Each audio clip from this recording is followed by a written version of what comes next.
नमस्कार मित्रांनो, good morning. तुमच्या सर्वांच्या आवडत्या यशोदय चॅनलवर पुन्हा एकदा सर्वांचं स्वागत आहे. आज आपण चंद्रपूर SRPF गट क्रमांक 17च्या प्रश्नपत्रिकेचं विश्लेषण करणार आहोत. चला तर मग सुरू करूयात. पहिला प्रश्न होता, 70 ते 100 पर्यंत अशा किती मूळ संख्या आहेत ज्यांच्या अंकांची अदलाबदल केली असता पुन्हा एकदा मूळ संख्याच मिळते. प्रश्न मजेदार होता. कसा सोडवायचा? तर अगोदर 70 ते 100 पर्यंतच्या मूळ संख्या कोणकोणत्या आहेत त्या लिहून काढायच्या. तर कोणत्या आहेत? 71, 73, 79, त्यानंतर 83, 89 आणि 97. या काय आहेत? 71 ते 100 पर्यंतच्या, 70 ते 100 पर्यंतच्या मूळ संख्या. मग आता प्रश्न समजून घ्या. काय सांगितलं आहे? ज्यांच्या अंकांची अदलाबदल केली असता पुन्हा एकदा मूळ संख्याच मिळते अशा मूळ संख्या किती आहेत? मग आता अंकांची अदलाबदल म्हणजे पहिली जी 71 आहे त्या अंकांची अदलाबदल केली म्हणजे 1 हा दशक स्थानी आणि दशक स्थानाचा 7 एकक स्थानी. काय झाली तयार? 17. 17 काय आहे? मूळ संख्या. 73ची अदलाबदल केली तर पुन्हा 37 मिळणार. 79ची अदलाबदल केली तर 97 मिळणार. आता इथे काय होणार? 38 आणि ही 98 आणि इकडे 97ची काय होणार? 79. मग मला सांगा काय दिसतंय? इथे 38 आणि 98 या समसंख्या आहेत म्हणजे संयुक्त संख्या होणार. भाग जातोय म्हणून या दोन्ही संयुक्त संख्या झाल्या. आता या चार संख्या बघा काय दिसत आहेत? अंकांची अदलाबदल केली तरी ही मूळ संख्याच आहेत. 79 मूळ आहे, 97 मूळ आहे, 37 मूळ आहे, 17 मूळ आहे की नाही? म्हणजे चार अशा संख्या आहेत की ज्यांच्या अंकांची अदलाबदल केली तरीही मूळ संख्याच मिळतात. किती? तर 4 आहेत. पर्याय क्रमांक बी आपलं उत्तर असणार आहे. पुढचा प्रश्न बघा. पुढीलपैकी जोडमूळ संख्यांची जोडी कोणती नाही? कोणती नाही असं विचारलं आहे. मग बघा काय दिसतं आपल्याला? 4 पर्याय आहेत. 4 पर्यायामध्ये पहिला आहे 29, 31, 55, 57, 71, 73 आणि 11, 13. मग जोडमूळ संख्येची जोडी कोणती नाही यासाठी अगोदर हे कळलं पाहिजे की जोडी कोणती आहे, कोणती असते. जोडमूळ संख्या कोणाला म्हणतो आपण? ज्या दोन मूळ संख्यांमध्ये 2चा फरक असतो. मग मला सांगा, मूळ संख्या पण असल्या पाहिजे आणि 2चाही फरक असला पाहिजे. इथे आता चारही संख्यांमध्ये, चारही पर्यायामध्ये 2-2चाच फरक दिसतोय म्हणून एक अट आहे. परंतु दुसरी अट काय? त्या मूळ असल्या पाहिजेत. मग इथे मला सांगा 29, 31 या दोन्ही मूळ आहेत. 71, 73 मूळ आहेत. 11, 13 मूळ आहे. परंतु इथे 55 ही मूळ संख्या नाही, 57 ही देखील मूळ संख्या नाही. म्हणून त्या मूळच नाहीत म्हणून जोडमूळ होऊ शकत नाही. जोडमूळ होण्यासाठी लक्षात ठेवा, जोडमूळ होण्यासाठी अगोदर त्या मूळ असल्या पाहिजेत. मूळ संख्यांची जोडी असते. ज्या दोन मूळ संख्यांमध्ये 2चा फरक असतो त्या जोडमूळ संख्या असतात. म्हणून या मूळ संख्याच नाही आहेत म्हणून त्या जोडमूळ संख्या राहू शकत नाही. पर्याय क्रमांक बी आपलं उत्तर होतं. ठीक आहे. पुढचा प्रश्न. दोन संख्या कोणकोणत्या? 4x आणि 6x यांचा मसावी 16 आणि लसावी 96 आहे. तर x बरोबर किती असणार आहे? आतापर्यंतच्या बऱ्याच प्रश्नपत्रिकांमध्ये दोन संख्यांचा मसावी लसावी दिलेला आहे. त्याच्यापैकी एक संख्या दिलेली असेल आणि दुसरी संख्या शोधायला लावलेला असा प्रश्न आपण बघितला. या प्रश्नपत्रिकेमध्ये काय आहे?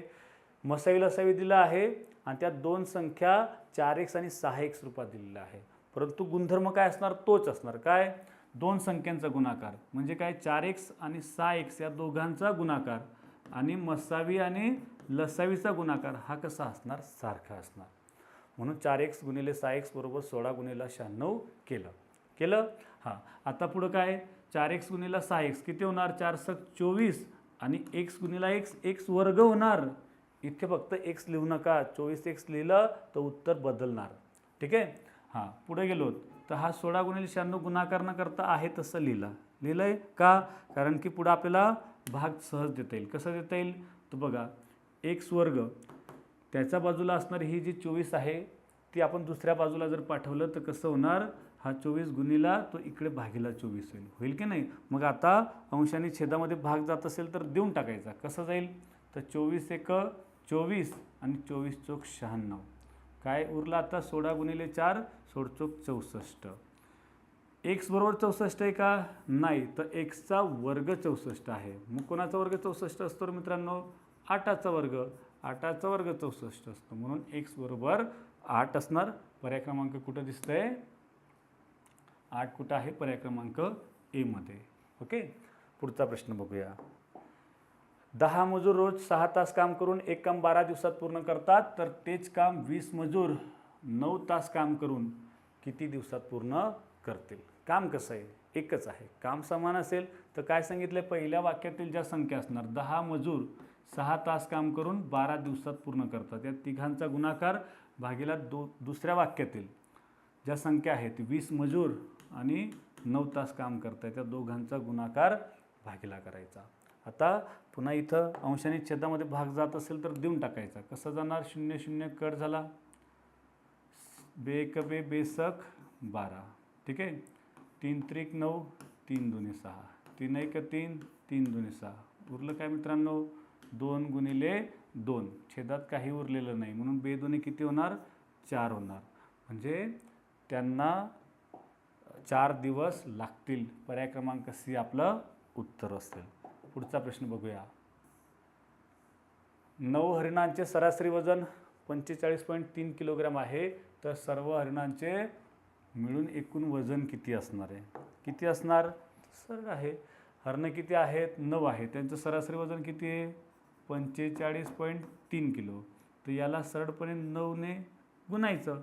9 त्रिक 27, 7च्याला 2, 9 45 आणि 2 47, 7च्याला 4, 9 चौक 36 आणि 4 40. 407.7. एका घरांत पॉईंट देणार की नाही, म्हणून 407.7 एवढे किलो भरणार. पर्याय क्रमांक सी आपलं उत्तर असणार. पुढचा प्रश्न आहे साधा सरळ आहे. 15, 20, 25, 45चा लसावी किती असणार आहे? लसावी काढा. उत्तर तुमचं आलं. 15, 20, 25, 45. कसं काढणार? तर अगोदर चारही संख्यांना कशाने भाग जातोय हे बघायचं. कशाने भाग जातोय मित्रांनो? 5ने जातोय. 5ने दिला. 5 त्रिक 15, 5 चौक 20, 5 वजा 25, 5 नवे 45. उरल्या 3, 4, 5, 9. आता उरलेल्या संख्यांना कशाने भाग जातोय ते बघायचं. कशाने भाग जातोय? एकाही संख्येने चारही संख्यांना जात नाहीये. मग काय करायचं? कमीत कमी 3 संख्यांना जातोय का ते बघायचं. तर कमीत कमी 3 संख्यांना देखील जात नाहीये. मग काय करायचं? कमीत कमी 2 संख्या बघायच्या. आहेत का? आहेत. 3 आणि 9. कसं भाग जाईल? 3 1 3, 3 त्रिक 9. 4 आणि 5 आहे तसं लिहिलं. आता उरलेल्या संख्यांना कशानेही भाग जात नाहीये. मग आता या उरलेल्या ज्या संख्या आहेत, म्हणजे काय? ज्यांनी ज्यांनी भाग दिला आणि असामायिक अवयव, या सगळ्यांचा गुणाकार म्हणजे लसावी असणार. सांगा काय? 3 5 15, 15 चौक 60, 60 1 60, 60 त्रिक 180 आणि 180 गुणिले किती? 5. 18 पंचे 90 आणि हा 0 घेतला म्हणजे किती असणार? 900 लसावी असणार. पर्याय क्रमांक बी आपलं उत्तर असणार. हे तुम्ही लॉजिकने सुद्धा देऊ शकतायत. 15, 20, 25, 45 यांचं लसावी हे सगळंच करावं लागेल असं नाही बरं का. हे करण्याची गरज असेल का असं नाही. तुम्ही पर्याय जरी बघितलं तरी उत्तर देऊ शकतायत. लसावी म्हणजे काय? कोणती संख्या असते? अशी संख्या जिला दिलेल्या सर्व संख्यांनी पूर्ण भाग जातो. हे समजून घ्या लसावी कोणाला म्हणतात. मग मला सांगा, 45ला या चारही संख्यांनी पूर्ण भाग जाईल का? नाही जाणार. 25ने कुठं जातोय भाग? फक्त 45ने जाईल, 15ने जाईल, इतर संख्यांनी जात नाही. 5ला तर कोणत्याच संख्यांनी पूर्ण भाग जात नाही आहे. कळतंय का? तुम्हाला लसावी विचारलंय, मसावी नाही. 5 मसावी राहू शकते. ओके. लसावी हा दिलेल्या संख्यांपेक्षा मोठाच असतो. कमीत कमी त्यापैकी मोठ्या संख्येएवढा तरी असतो, पण लहान कधी नसणार. येते लक्षात? म्हणून 5 येऊ शकत नाही. आता हे 2च पर्याय आहेत. त्याच्यापैकी काय दिसतंय? 800. 800 या संख्येला 45ने भाग जाणार नाही. का नाही जाणार? तर इकडे लक्ष द्या. 45मध्ये काय आहे? 45ला 9ने भाग जातोय, तर पर्यायला 9ने भाग जाणारी संख्या असलीच पाहिजे. साधा गुणधर्म आहे. म्हणून 800 राहू शकत नाही. तेवढ्यावरून देखील तुम्ही उत्तर देणार होता. पर्याय क्रमांक बी 900. पुढचा प्रश्न बघा. दोन संख्यांचा गुणाकार 2160 आहे. त्या दोन संख्यांचा मसावी 12 असल्यास लसावी किती? मागच्याच प्रश्नावर आधारित तोच आहे, काहीच फरक नाही. कसा? दोन संख्यांचा गुणाकार आणि मसावी लसावीचा गुणाकार कसा असतो? सारखा असतो. मग इथे त्या दोन संख्यांना देता त्यांचा गुणाकार दिला आहे. मग काय, काहीच वेगळं नाही आहे. कसं? दोन संख्यांचा गुणाकार ऑलरेडी तुम्हाला करून दिलेला आहे. मग त्या दोघांचा गुणाकार आणि मसावी आणि लसावीचा गुणाकार हा कसा असणार आहे मित्रांनो? सारखाच असणार. मग इथे मसावी दिलेला आहे, लसावी दिलेला नाही आणि गुणाकार दिलेला आहे. मग लसावी शोधण्यासाठी काय? हा गुणिले 12 काय होईल? भागीला होईल. मग 2160ला 12ने भागलं तर काय उत्तर येईल मित्रांनो? 12 1 12 उरले किती? 9. 12 8 96 आणि हा शून्य आहे तसा घेतला. 180 लसावी असणार. तुम्ही 180 गुणिले 12 करून बघा, म्हणजे मसावी आणि लसावीचा गुणाकार हा 2160 एवढा भरणार. ठीक आहे. 180 लसावी असणार. पर्याय क्रमांक सी आपलं उत्तर असेल. ठीक आहे. पुढच्या प्रश्नाकडे जाऊया. 18.8596 गुणिले 10चा काय आहे? दुसरा घात बरोबर काय उत्तर येणार? सोपा प्रश्न आहे. एवढंच बघायचं आहे पॉईंट कुठं जाणार आहे. मग मला सांगा, ऑलरेडी कुठं आहे? इथं आहे. इथं पॉईंट आहे. 10चा दुसरा घात म्हणजे 10चा वर्ग किती? 100. 100ने गुणलं तर काय होईल मित्रांनो? तर पॉईंट काय होणार?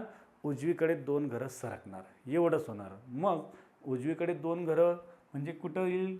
इथं येणार की नाही मित्रांनो? म्हणून 1885.96 एवढं उत्तर आलं पाहिजे. कुठं दिसतंय 1885.96? पर्याय क्रमांक ए मध्ये दिसतंय की नाही? म्हणून ए आपलं उत्तर असेल. पुढचा प्रश्न बघूया. 200 म्हणजे 0.4ची किती पट आहे? मला वाटतं कालच आपण कुठल्या तरी एका SRPFला हाच प्रश्न होता. काहीही बदल नाही. 200 म्हणजे 0.4ची किती पट? तुम्हाला पर्यावरण देखील सांगितलं होतं. ओके. आणि मांडणी करून देखील सांगितलं होतं. 200 म्हणजे 0.4ची किती पट? किती पट? 500 पट, 5000 पट की 5 पट? मग काय लॉजिक सांगितलं आहे? 0.4ची किती पट? किती पट म्हणजे काय? जेवढी पट म्हणजे गुणिले करतो की नाही आपण. 0.4ची 1 पट म्हणजे 0.4. 0.4ची 2 पट म्हणजे 0.4 गुणिले 2 म्हणजे 0.8. म्हणून 0.4ला कोणत्या संख्येने गुणल्यावर, बघा 0.4ला कोणत्या संख्येने गुणल्यावर 200 उत्तर येईल? मला सांगा 500ने गुणल्यावर येईल का? तर बघा इथं 500 दिसतंय. 500ने गुणलं तर 4 पंचे 20.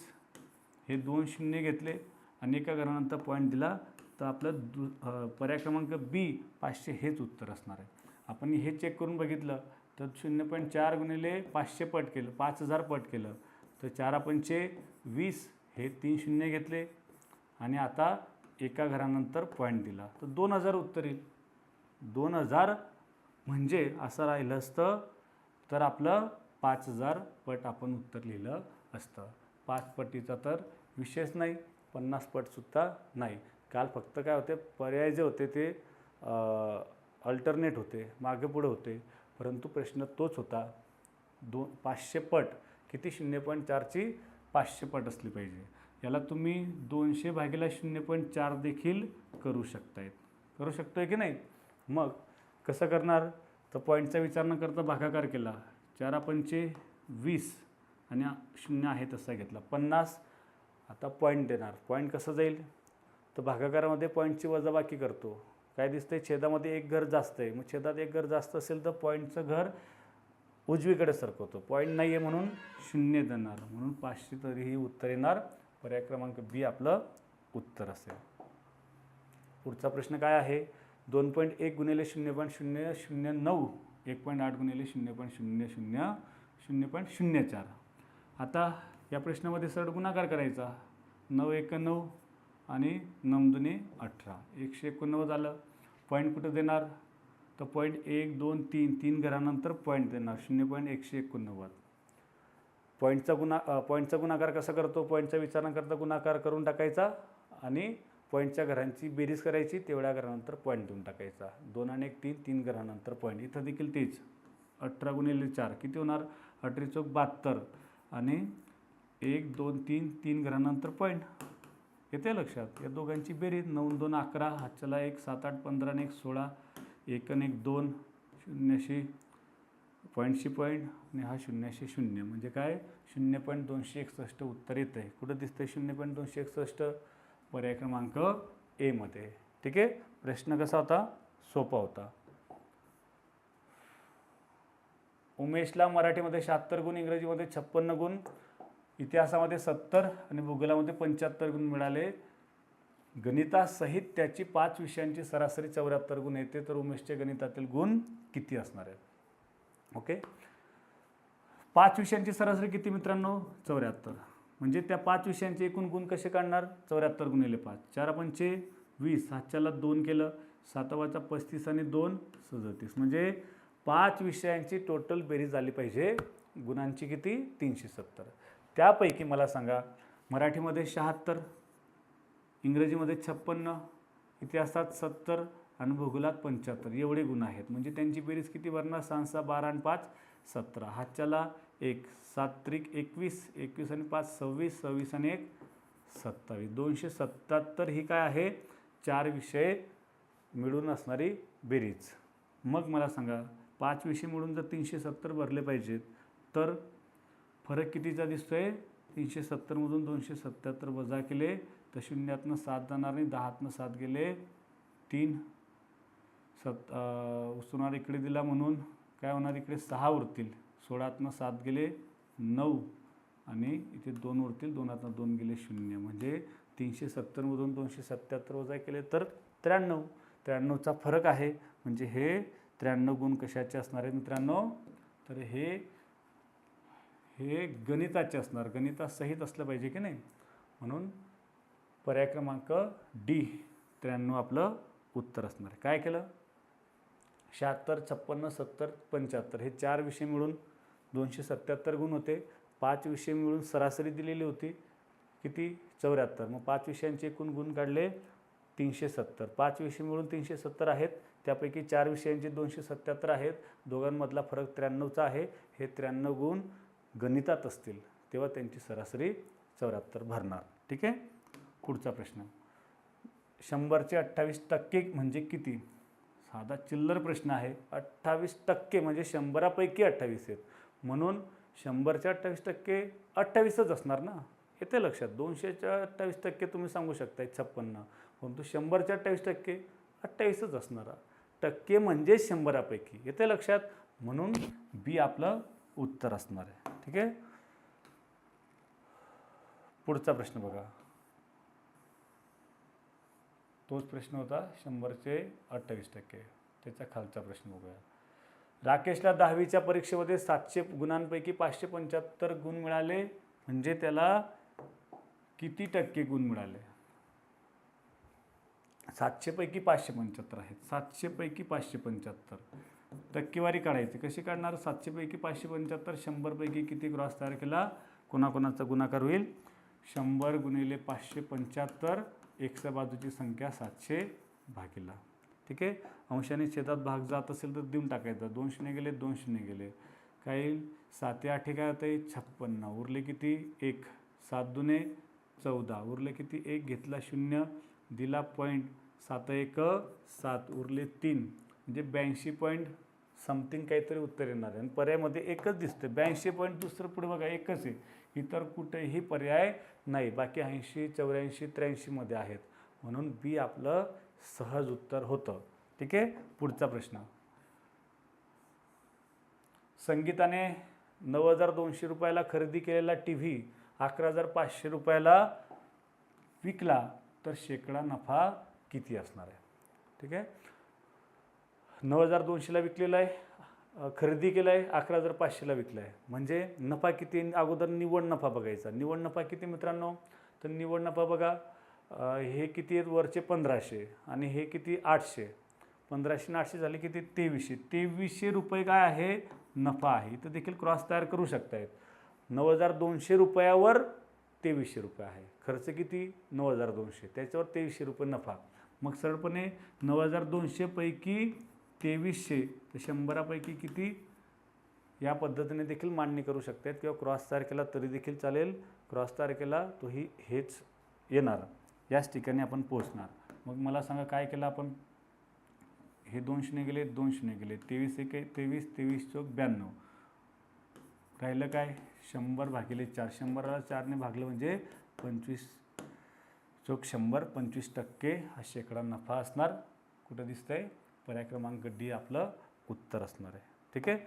त्यानंतर पुढचा प्रश्न, जसा 8% दराने 9600 रुपये मुद्दलाचे 3 वर्षाचे सरळ व्याज किती. सरळ प्रश्न आहे, सरळ व्याजाचा सरळ प्रश्न. काय, काहीच वेगळं नाही आहे.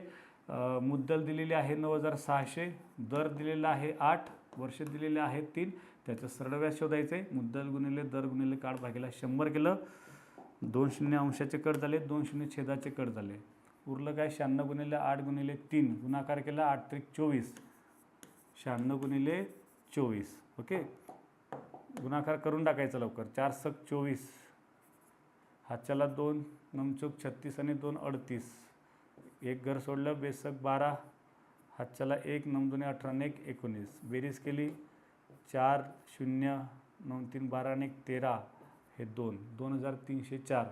आणि ते हे पुढं न जाता इथून देखील विचार करू शकताय. 7 चौक 24, उत्तराचं एकक स्थान हे 4च असलं पाहिजे. पर्यामध्ये एकक स्थान 4 असणारं फक्त एकच पर्याय आहे. गुणाकार न करता देखील उत्तर लिहू शकता.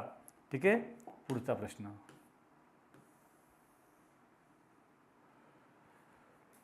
वजा 128 अधिक 445 वजा 981 अधिक 86 वजा 73.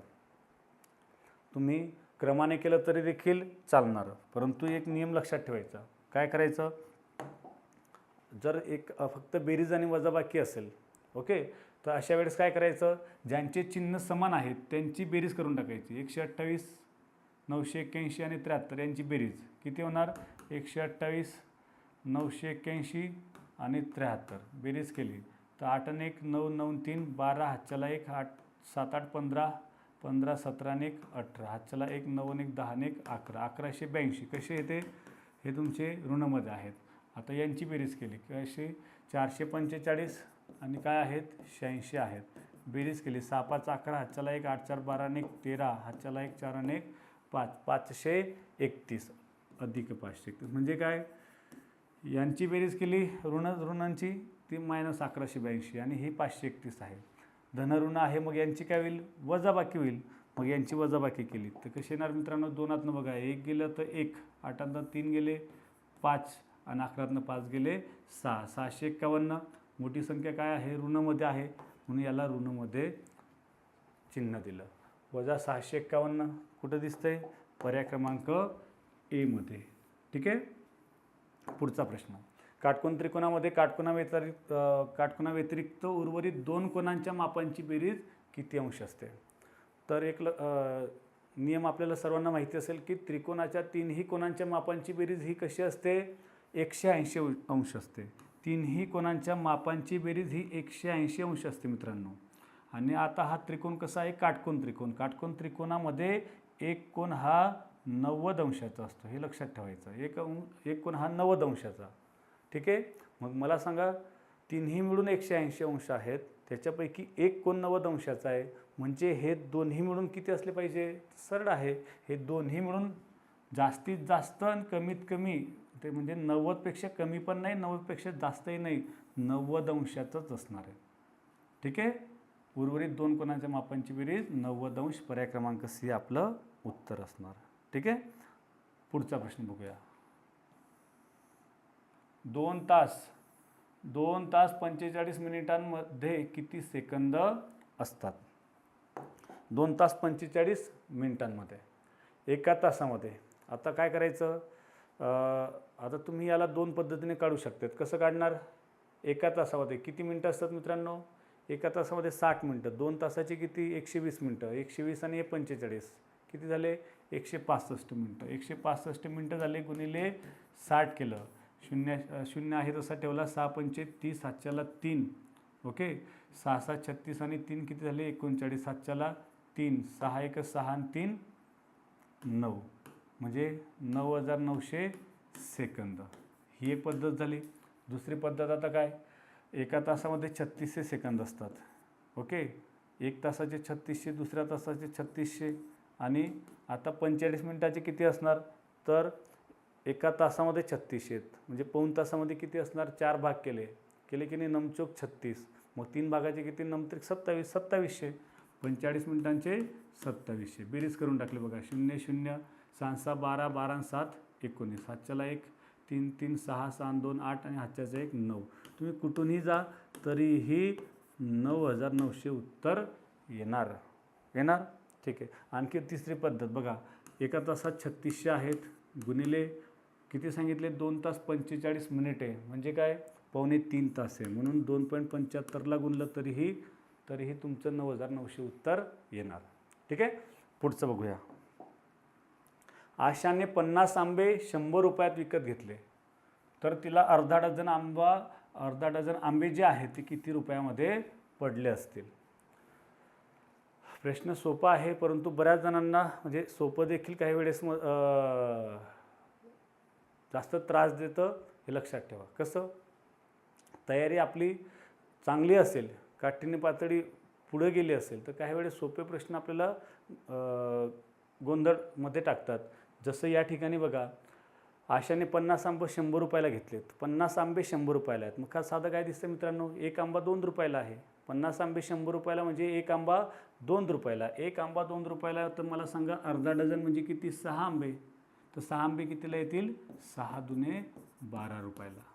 इथे समजलं पाहिजे. 50 आंबे 100 रुपयाला आहेत म्हणजे एक आंबा 2 रुपयाला. 6 आंबे 6 दुने 12 रुपयाला.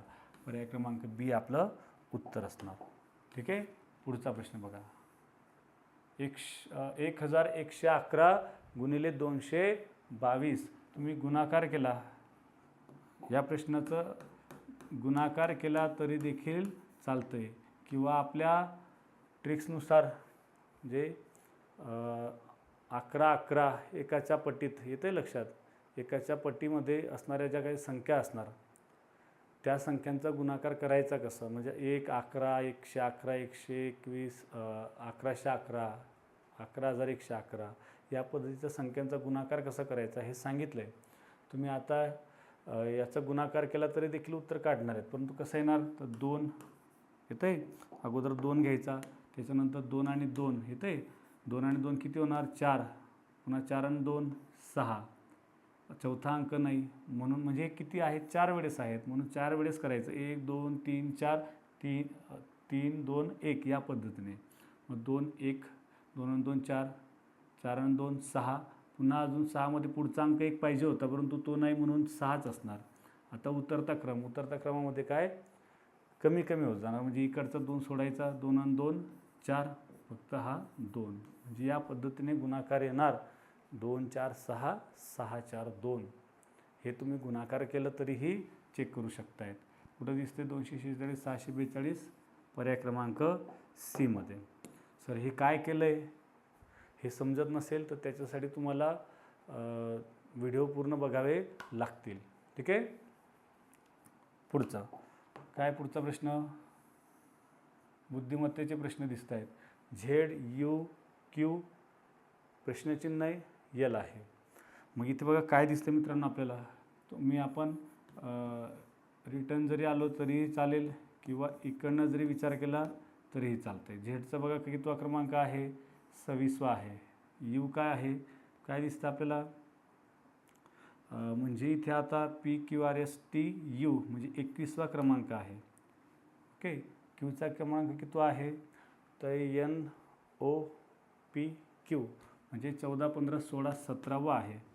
आता इथं किती कमी झालेले दिसतात तर मित्रांनो, तर इथे 26मधून 21 म्हणजे 5 कमी झालेले, 21मधून 17 म्हणजे 4 कमी आहेत, म्हणजे 5 4, तर आता काय 3ने कमी असणारी संख्या.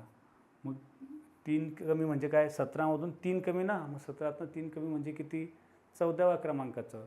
मग 14व्या क्रमांकाचं अक्षर कोणतं असतं, यन असतं. काय असतो, यन.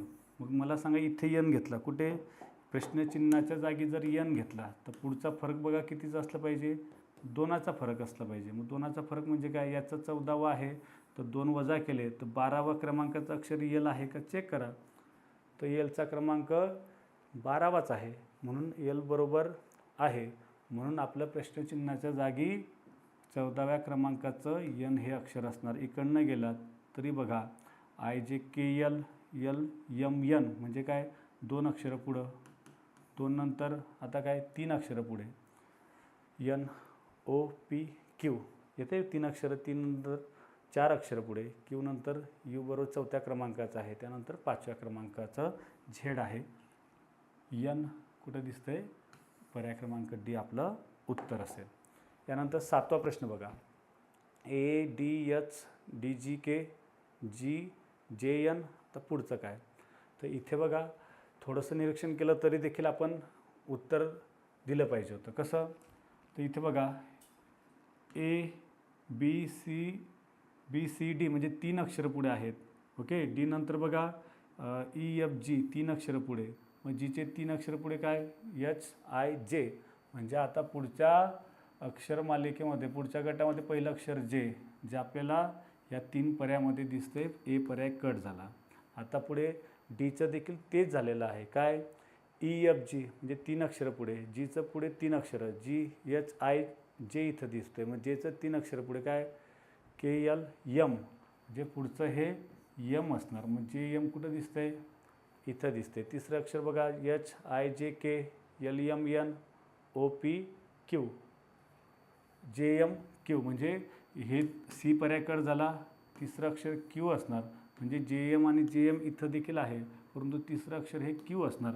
3 अक्षरं की नाही, 3 अक्षरं पुढे आहेत म्हणून यांचे 3 अक्षरं पुढे OPQ क्यू असणार म्हणजे पर्याय क्रमांक डी आपलं उत्तर असेल. यानंतर बघा पुढचा प्रश्न 33 48 65 84 तर पुढची संख्या कोणती. काय दिसतंय मित्रांनो इथे, तर इथे बघा 33 आणि 48 मध्ये कितीचा फरक दिसतोय, तर इथे 15चा फरक आहे की नाही 15चा. पुढे गेलो तर 48 आणि 65 मध्ये किती झालेलं आहे, तर हे 17चा फरक दिसतोय. या दोघांमध्ये 17चा फरक आहे. आता पुढे 65 84 मध्ये कितीचा फरक दिसतोय मित्रांनो, तर इथे 19चा फरक आहे की नाही. म्हणजे 15 17 19 मग आता कितीचा फरक असणार, तर आता तुमचा 21चा फरक होईल. 2 ने वाढतोय फरक म्हणून आता 84 मध्ये 21 ॲड केलं तर किती होणार 105 ही पुढची संख्या असली पाहिजे. 105 कुठं दिसतंय 2 पर्याय आणखी त्याच्या पुढची संख्या. मग आता 21चा आहे तर पुढे काय असणार 23चा असणार. तर 23 ॲड झाले तर 105 मध्ये 23 ॲड केले तर 5 आणि 3 8 10 आणि 2 12 पुढची संख्या 128 असणार. 105 128 कुठं दिसते 105 128 पर्याय क्रमांक ए मध्ये. ठीक आहे. पुढचा प्रश्न 121ची 12 झालेली आहे तर 25चं काय असणार. तर इथे 121 काय दिसतं 121 आणि 25 हे दोन्ही वर्गसंख्या आहेत. 121 काय आहे म्हणजे लॉजिक काय लागते. ओके, बुद्धिमत्तेमध्ये वेगवेगळे तर्क लागू शकत आहेत. इथे तर्क काय दिसतोय 121 हा 11चा वर्ग आहे, पुढे 12 दिसतोय. 25 काय 5चा वर्ग आहे. ओके, 11चा वर्ग 12 मग 5चा वर्ग तर पुढे काय असणार 11 12 5 6 मला वाटतं की 6 असणार. बाकी आता उत्तर आन्सर की काय येते त्याच्यात काय उत्तर आहे ते ठरणारच आहे, परंतु मला वाटणारं उत्तर हे पर्याय क्रमांक सी 6 असणार. ठीक आहे. पुढचा प्रश्न खालीलपैकी इतरांपेक्षा वेगळी संख्या कोणती आहे. इतरांपेक्षा वेगळी संख्या काय दिसतं 120 80 195 आणि 101 या तिन्ही संख्या संयुक्त संख्या दिसत आहेत. इथे डी ही एक मूळ संख्या दिसते म्हणून ही वेगळी संख्या दिसते. खालीलपैकी इतरांपेक्षा वेगळी संख्या मग काय इथे 26 52 65 56 या तिघांना मला वाटतं की 13ने भाग जातोय, हिला 13ने भाग जात नाही म्हणून ही त्यांच्यापेक्षा वेगळी संख्या असेल. ओके. पुढचा प्रश्न बघूया. एका सांकेतिक भाषेमध्ये स्टाईलचा संकेत PQVIB आणि स्मेलचा संकेत त्या भाषेमध्ये कोणता असणार असं विचारलं. मग स्टाईल बघा कसं झालेलं आहे STYLE हा संकेतांक पी क्यू व्ही यल आहे का बी, बघूया इथे आता. इथे याच्यावरून लक्षात येईल. इथं काय दिसते, P Q R S. P Q R S म्हणजे इथे 3 अक्षरं पुढे गेलेली दिसत आहेत. क्यू आर एस 3 अक्षरं वरती पुढे आहेत की नाही, 3 अक्षरांचा फरक आहे. हां, मग पुढे बघा, इथे 3 अक्षराचं दिसतंय का, P Q R S T yes 3 अक्षरं काय आहेत, वरचे पुढं आहेत. ओके, व्हीचे 3 अक्षरं पुढे वाय दिसतंय. मग मला सांगा कोणत्या अक्षराचा यल 3 अक्षर पुढे असणार, तर आयचा असणार. म्हणजे इथे आय असेल, हा जो आहे आय असणार आहे. ठीक आहे, आय जे के यल आयच्या 3 अक्षरं पुढे, बीचेही 3 अक्षरं पुढे. मग आपल्याला संकेत काय दिलेला आहे आता, स्मेल सांगितलं आहे की नाही. स्मेलचा आता कुठलं असणार आहे, तर खालचं जो असणार त्याच्यापेक्षा हे 3 अक्षरं पुढं आहेत. आपण याच्या 3 अक्षरं मागे गेलो तरीही चालणार. परंतु आता यस कोणत्या अक्षराच्या 3 अक्षरं पुढे आहेत, तर इथं यस पीचाच यस झालेला आहे की नाही, म्हणून क्लिअर दिसते. इथं पहिलं अक्षर पीच असलं पाहिजे. स्टाईलचं पी झालेलं आहे म्हणजे यसचा पी आहे म्हणून इथं पण पीच असणार. आता यलचं बघा आय आहे म्हणजे शेवटचे 2 अक्षरं पण आयच असले पाहिजे. अशा पर्यायामध्ये दिसत आहेत का, पी आणि 2 आय. तर इथे सर्वच पर्यायामध्ये जवळपास दिसत आहे. म्हणून आपण आता एम आणि ईचा विचार केला तर ईचा बघा बी इथं क्लिअर दिसतं आहे, बी आहे. मग पी बी आय आय अजून पुढे म्हणजे हे 2 पर्याय कट झालेले आहेत. आता एमचा पर्याय, एमचं काय असणार, 3 अक्षरं पुढं पाहिजे की नाही. म्हणून काय कोणतं अक्षर असणार मग आता, आय जे असणार. जेचं बघा जे के यल एम 3 अक्षरं पुढे केल्यावरती एम असणार. म्हणजे पी जे बी डबल आय हा संकेत असला पाहिजे स्मेलसाठी. पुढे दिसते पी जे बी आय आय पर्याय क्रमांक एमध्ये. ठीक आहे, पुढचा प्रश्न बघूया. एका सांकेतिक भाषेमध्ये इट गुड फूड म्हणजे के ला पा आणि गुड क्वालिटी म्हणजे पा आणि जो आहे, आणि इट लेस म्हणजे केरा, तर फूडचा संकेत त्याच भाषेमध्ये कोणता असणार आहे. या प्रकारच्या प्रश्नात काय सांगितलं आहे हे बघायचं आता, की कोणते शब्द सारखे आहेत. आता बघा पहिल्या याच्यामध्ये इट गुड फूडमध्ये आणि गुड क्वालिटीमध्ये गुड सारखा दिसतं आहे. मग मला सांगा कोणता कोड सारखा दिसतो बरं, इथे के ला पा मध्ये पा जो मध्ये पा सारखा दिसतो म्हणजे गुडसाठी पा झाला हे समजतंय. आता बघा पुढे गेलो आपण तर इथे या दोघी ठिकाणी इट दिसतोय, इट आहे म्हणजे याचा अर्थ काय दिसतं आपल्याला, दोन्ही ठिकाणी काय समान आहे, के समान आहे, के ई. ओके, म्हणजे इटसाठी के झाला. आता पुढे गेलो काय दिसतंय, आता पुढे जाण्याचीच गरज नाही का, कारण की इटचं काय झाला, इटचं तुमचं के झालेला दिसतोय. त्यानंतर गुडचा काय आहे, पा आहे. मग मला सांगा पुढचा काय असणार, उरलेला ला असणार. पुढचा संकेत जा असणार तो तुमचा ला असणार आहे. झालं, कुठे दिसतंय, पर्याय क्रमांक बी मध्ये. ओके, त्यानंतर पुढचा प्रश्न बघूया. 12 + 10 = 1205, 11 + 8 = 885, तर 16 + 15 बरोबर किती. ठीक आहे, बघूया काय असू शकते. इथे मला असं वाटतं की या दोघांचा गुणाकार 12 × 10 12 10 किती होतात 120, 11 × 8 88 आणि मग 16 × 15 केलं तर काय होणार 240. ओके, आणि इथे बघा काय दिसतोय 5 दिसतोय, इथं पण 5 आहे. मग मला वाटतं की इथं पण 5 असलं पाहिजे म्हणजे 240 5 हा संकेत मला वाटतंय. म्हणून पर्याय क्रमांक ए आपलं उत्तर असलं पाहिजे. ओके, पुढचा प्रश्न बघूया. राधिका, काय म्हटले, राधिका पश्चिमेकडे सरळ 18 किलोमीटर चालत गेली. उजवीकडे वळून ती 12 किलोमीटर चालली व परत एकदा उजवीकडे वळून 2 किलोमीटर सरळ गेली. तर ते मूळ ठिकाणापासून किती मीटर अंतरावर अंतर असणार, किती किलोमीटर अंतरावर. आता इथे कुठंतरी आपण राधिकाचं मूळ ठिकाण मानूया. इथं राधिका होती असं आपण मानलं, ठीक आहे. आता राधिका सरळ पश्चिमेकडे म्हणजे या दिशेला गेली. पूर्व पश्चिम दक्षिण उत्तर लक्षात ठेवायचं. पूर्व पश्चिम दक्षिण आणि उत्तर. पश्चिमेकडे गेली किती 18 किलोमीटर. ओके. तिथून काय केलं तिने उजवीकडे. मग पश्चिमेकडे जात असताना उजवीकडे म्हणजे उत्तरेला किती गेली ती 12 किलोमीटर. ओके. इकडे 12 किलोमीटर गेली. पुढे काय 12 किलोमीटर गेल्यावर पुन्हा परत एकदा उजवीकडे वळाली. उजवीकडे म्हणजे काय उत्तरेकडे जात असताना उजवीकडे म्हणजे पूर्वेकडे वळून काय 2 किलोमीटर सरळ गेली. 2 किलोमीटर सरळ ती गेली आहे. ओके.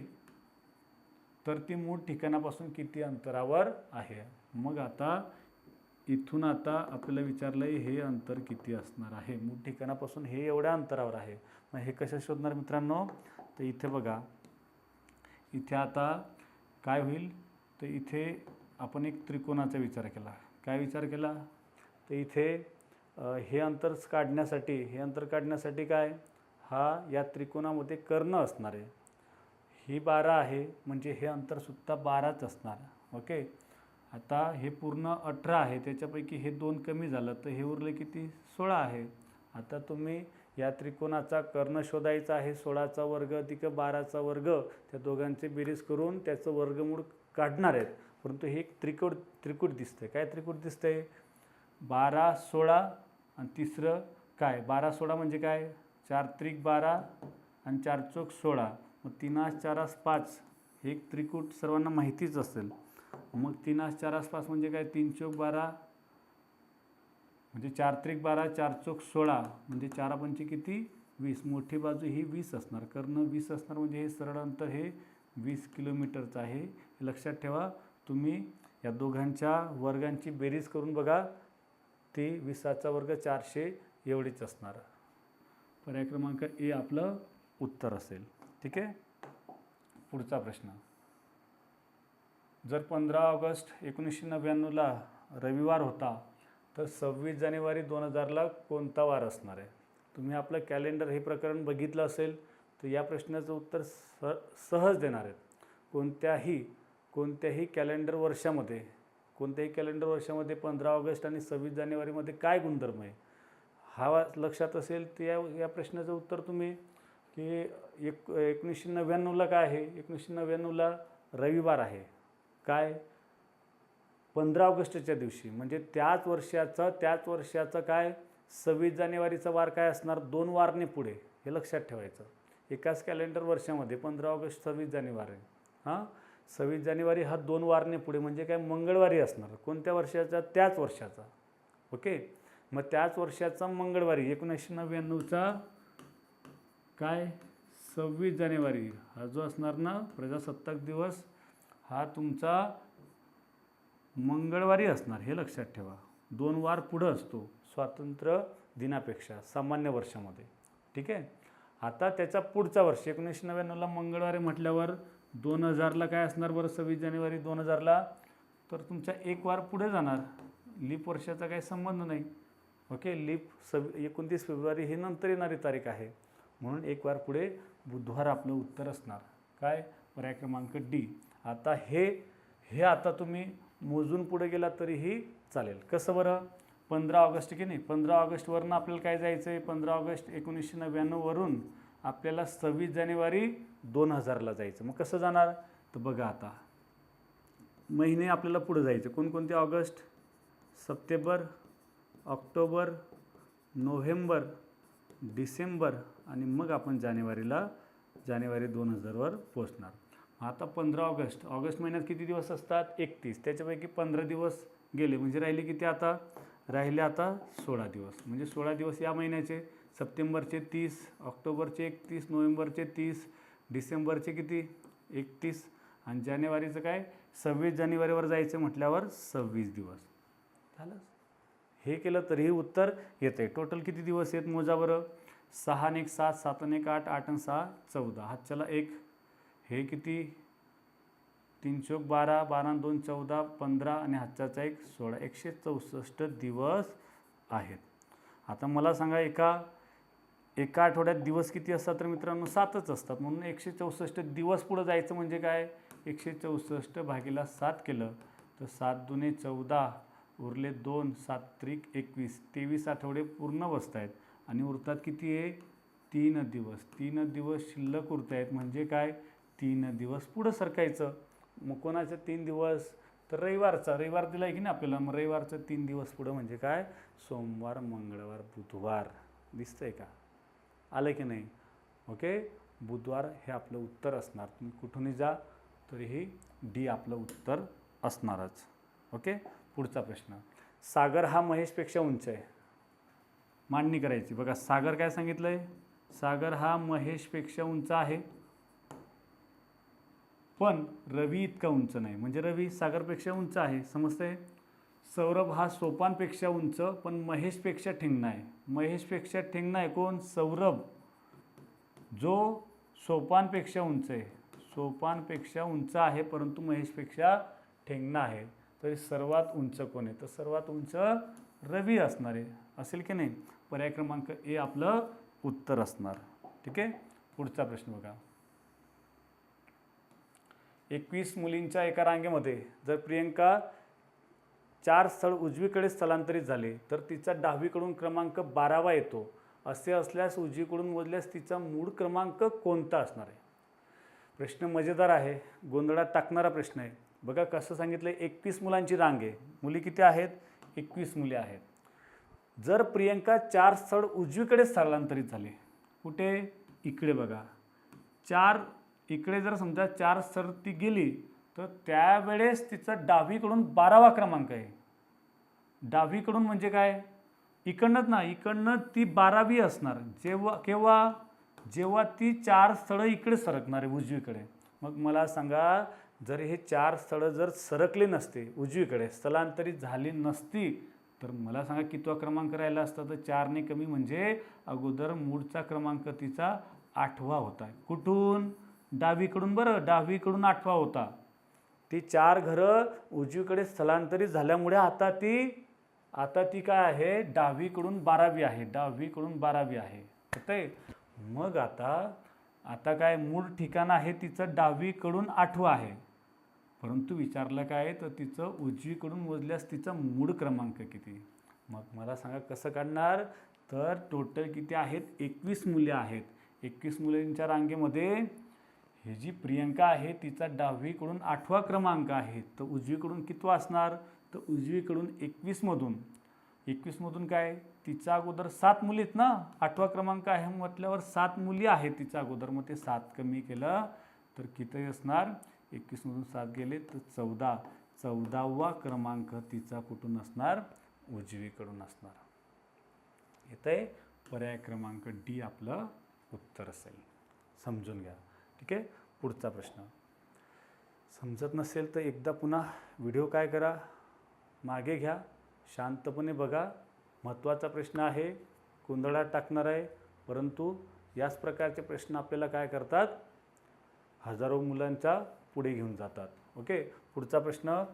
घड्याळामध्ये 4:30 वाजले आहेत. जर मिनिट काटा पूर्व दिशा दर्शवितो तर तास काटा कोणती दिशा दर्शविणार आहे? मला सांगा 4:30 वाजता मिनिट काटा कुठं असतो? 6 वरती. आणि तास काटा कुठं असतो? तर तास काटा तुमचा 4 आणि 5च्या मध्ये असतो.